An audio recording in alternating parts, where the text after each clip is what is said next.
Bismillah ar-Rahman ar-Rahim.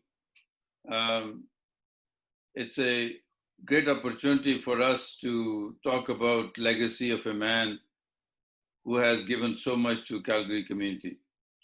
And there are very few people within our community whose contributions have spanned over more than 50 years. But we do have some like that. One of those people was Dr. A Q Qureshi. He was very well known to the community and very well loved by the community. Today we have amongst us his son, Brother Majid Qureshi. We have invited him to talk about the legacy of Dr. Qureshi. We have also amongst us Brother Shafqat Malik, who is chair of IDRF Calgary chapter. IDRF has embarked on a journey where it is trying to fulfill a desire that Dr. Qureshi had, and that was about the clean water project in his village. Thank you, Dr. Abdurrahman. Assalamu alaikum, Majid Bhai. Wa alaikum salam. I have some questions I would like to ask you so that people at large would know the legacy of our late Dr. Qureshi Saab. So my first question is, can you please tell us a little bit about Dr. Abdul Quddus Qureshi Saab and his legacy? Sure. Bismillah ar-Rahman ar-Rahim. Jazakallah for inviting me to give a talk about the legacy of our father, and as some people say, the father of the community here in Calgary. And he lived a life which made a difference and lived for others. And that's what he taught us also. After spending about 9-10 years in England, then he moved on to Canada, and he came and settled in Carstairs, a small town. He would go on the weekends, on Fridays, for his congregational prayer to the mosque, and he would carry on some of the charitable work by doing the clinic, and proceeds of the clinic will help the mosque expenses. While working locally here in Calgary for the Muslim community and Pakistani community, he was very active in the projects, the welfare projects for the future of the mosque and the community. He helped connect the city water and other utilities to the mosque. The second project was that he started a campaign to buy a land for cemetery,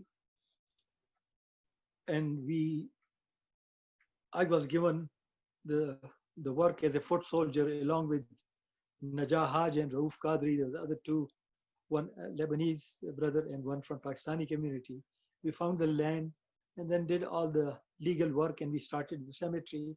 So that was the second big project which the community benefits now. And he is resting there himself also. The third project was that he wanted to have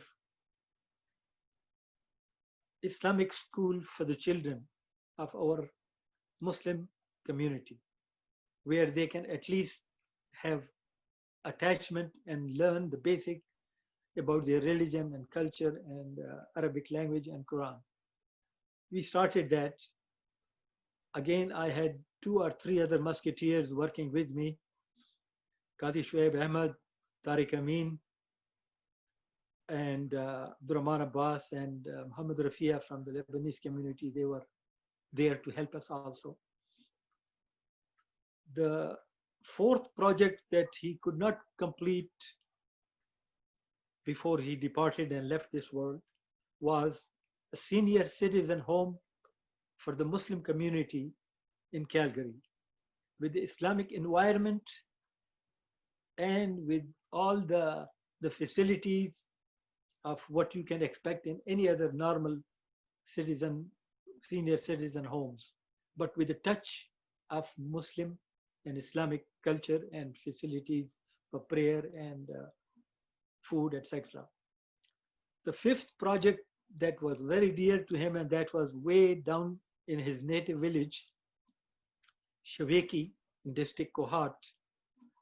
I myself, to some extent, but my dad, up to the grade 10 education, he was brought up and drank the water from the rainwater ponds in or around the village.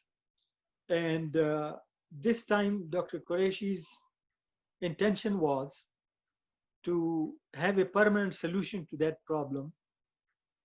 And that's what we were working on when he departed. The last wish that Dr. Qureshi had, which was unfortunately left unfulfilled and now taken up by MD International and IDRF, with the help of these brothers on the panel, we are embarking on this project of clean drinking water solution.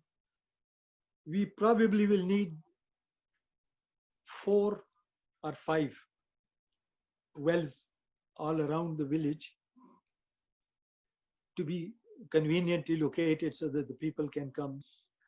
There's 1 or 2 wells with the hand pumps that they are operating, and people literally queue up even at night or early morning from dawn time. Usually, according to the culture of the Pashtun tribes, the women folk, they come at night. After sunset, men don't go there, and it's the ladies and the young children who go and line up to take their turns for this hand pump to fill up the utensils. They carry it in the plastic containers by bicycles, on the donkeys, on their shoulders, in the wheelbarrows. So different modes of transportation, they use whatever they can. So this will be probably something that if we can have 4 or 5 wells in different parts of the village, then at least it will save them walking in rain and at night. So that's something that we have to consider also. Right now, the plan is, inshallah, subject to, of course, the funds we raise, to have 4 to 5 wells there. IDRF already has done some work in the area. They are pretty familiar. And according to their latest resources and information, the average life of a well there is 8 to 10 years. MashaAllah, MashaAllah. You know, you mentioned that in the reservoir is, a little bit away, and the village is surrounded by barren mountains or hills on the side. It's pretty much like it's kind of concave disc that on the sides you have the hills and in the middle you have the village. Yeah. How difficult it is for people to go from village to the reservoir to fetch the water? It takes, like, I went there last February. It takes about 45 minutes from the village, center of the village, to go and climb up the mountain up to the dam. And without any carrying any utensils to fetch the water. Mm. So, and imagine this, the women folk doing that and doing it in night without light, tripping over rocks and bushes. I would like to put a picture to the community, which I tried my best to visualize, that the basic ingredient for human life, the drinking water, let alone clean drinking water, is not available. And the people over the last 40, 50 years, since that dam has dried up, are leaving village. You see a lot of deserted homes turned into ruins because the inhabitants, they cannot survive there without water.